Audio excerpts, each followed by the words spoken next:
When I was 5 years old, my dad introduced me to this game called Civilization 2. It was a strategic civilization building game. And because there weren't many books on the game that I could study from, I decided to read historical books in order to get a sort of sense of how I should play the game. And what I learned from the books were how ancient civilizations grew, survived, and fought with each other. And I really fell in love with history while reading those textbooks. And in doing so, I also transitioned to historical literature. And once I started writing my short stories, I incorporated a lot of these historical themes, which I found fascinating.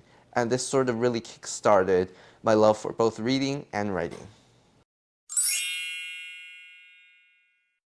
When I was 11 years old, I asked my mom for a list of book recommendations, and the books she gave me were mostly authors from the Victorian era, such as Jane Austen or Charles Dickens. And after reading those books, I really fell in love with that era of time.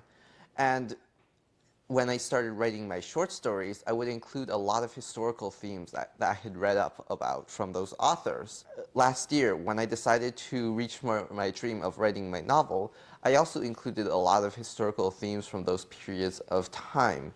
And over the course of a year, I started writing what would become my novel. And its first draft, which was completed in around June, was about 60,000 words at its completion. Writing my novel was a decently smooth process. It did take some time for me just to research and plan and write out my novel. However, I always had this vision of what I wanted my story to turn out. I never really had any problem finding inspiration to overcome obstacles. Earlier this year, I submitted my manuscript to a publisher, and after 2 days, they came back with some positive feedback. They really liked the mystery and the dialogue, and then they felt that the audiences who read it would also enjoy this book as well. I think the Victorian era is one of the most interesting periods of history, and that's because there's just so much variation in terms of peoples, lands, and cultures, which are nominally connected to each other through these new technologies such as railroads, telegraphs, and steamboats. So you really have a lot of potential to gather a lot of different people and conflicting perspectives together for a new and interesting story. However, if you go further back into the medieval era, one problem you'll see is that a lot of people don't tend to move around. They tend to stay in the same area unless they're wealthy or explorers, which means that the amount of conflicting perspectives you can gather together for an interesting story decreases. I think if you go further ahead into the modern era, there's a different problem in that we have a lot of variation, but we're also used to each other in a globalized society. We've learned how to accept each other's differences, and there's a lot less room for conflict and for different perspectives to really change and explore. So I think the variation and the unfamiliarity of the Victorian era is what really makes it interesting. I did a lot of online studying and a lot of library research in order to write my novel set in the Victorian era. And one of the sources I used was London Labour and the London Poor, a survey of London's poverty during the Victorian era from that era. There's a lot of interesting sources in there, including first-hand accounts from interviews. And one of these interviews is with the watercress girl, as she's called, who's basically the starving East London vendor who's barely able to get by, and she's talking about her daily life and terrible conditions in East London. Another source I used in the writing of my novel is A Writer's Guide to Everyday Life in the Regency and Victorian England. And this book is very comprehensive. It talks about everything, including budgeting, food, and fashion, which was so incredibly useful for me to get a grip on how things were during the Victorian era. Other sources I used included newspapers, and I relied on two in particular, the Pall Mall Gazette and the Times, which were actual publications during the Victorian era. I mostly read the news sections and the cultural sections in order to get a glimpse of what the Victorian era journalists prioritized telling the public. And so I learned a lot of the different expectations and the different attitudes towards certain groups during the Victorian era, and I incorporated some of that into my story. And you'll see how differently women who are unmarried or who are widowed or who are married are treated compared to each other, which was really interesting.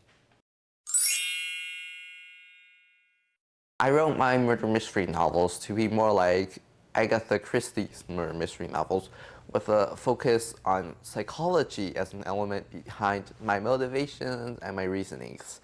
However, what I do think my novel differs from older murder mystery novels is that I'm able to incorporate a lot more modern knowledge, in a sense, into how my mysteries work. In the past, a lot of illnesses and diseases were considered incurable because they hadn't invented antibiotics yet, or the remedies that they used were either ineffective or outright deadly, such as the use of arsenic and mercury in certain treatments. While in the modern day setting, finding these chemicals would automatically equal suspicion in the eyes of law enforcement, my characters in the murder mystery novel have to sort of figure out whether these medicines were actually used to treat a disease or whether they were used in a murder. What I hope for the readers to get out of reading my novels, other than just having fun reading it, is a sort of appreciation for the modern day. Because in the past, there were all sorts of expectations, attitudes, and limitations, and poor living circumstances that people had to suffer through. And I want them to compare the different conditions of the Victorian era to those that we have today and really appreciate the amount of progress it took for us to get here. My favorite character is Alma, the main character, because I had the most fun writing her. She's such a different character from me that I had to approach things in an entirely new attitude and manner. And she's also a woman in the Victorian era, meaning she was limited by certain social expectations. So she's expected to constantly defer to other authorities, such as men, and she's constantly expected to provide a sort of foundation for men to work off of. In order to progress the murder mystery novel, I had to find a way for Alma to really take charge without contravening those social conventions and lead to her being ignored, which was an entirely new challenge all on its own. While the other characters sort of give out their thoughts and their actions, I think it's Alma, whose voice we hear, that really drives it along and puts everything together and really pushes us down the murder mystery novel. Aside from Agatha Christie's murder mystery novels, I don't have a lot of interest in other murder mystery novels by other authors. And I think it's because a lot of those other authors and murder mystery novels aren't as audience or reader friendly as Agatha Christie's works are. For example, in Sherlock Holmes, a lot of cases are solved by self-referencing cases or facts or details within the own story or the own world that the author has created, making it very difficult for the reader to take charge when solving a murder mystery. If I were ever to recommend the readers here any novels, I would recommend those of three Victorian authoresses. One is Frances Hodgson Burnett, who wrote a lot of the nostalgic novels of the Victorian era, which were incredibly culturally influential. You'll find movies made about her books. Another is Mary Shelley's Frankenstein, which basically kickstarted the horror genre. A third is Kate Chopin, who wrote a lot of feminist novels and feminist works during the Victorian era. I don't think I will write any books with any more modern or current themes because I'm very young still and I don't have the experience or expertise to comment on anything happening today. Why I chose to write in the Victorian era was because there were a lot of these qualified historians who had done the thoughtful and careful analysis that I know I could rely on to create a good novel and an accurate one at best. I would be very happy if my novel is successful. However, I think writing the novel has been more important to me.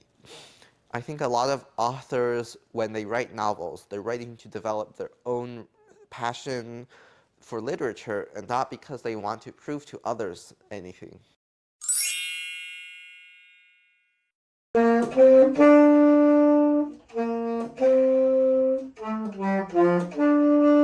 Obviously, I love reading and writing, but for other hobbies, such as sports, I swim and I do curling, which is the sport played on ice. For music, I play the saxophone. And what I love to do for relaxation, though, is to travel with my family.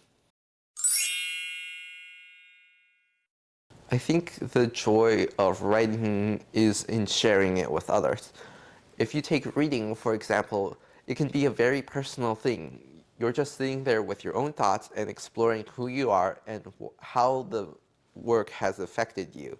However, with writing, you're putting out your own thoughts and your own expression out onto a piece of paper, and it's sort of become this work of art that's best shared with others who can also interpret it and find new meaning in it. So I think the real joy in writing is being able to share it with others. For the future, I plan on getting a creative writing, history, or public policy degree in university or some other humanities option. For my novel writing, in the future, if I do plan on writing more novels, I plan on doing so after this one has already gone to the publisher.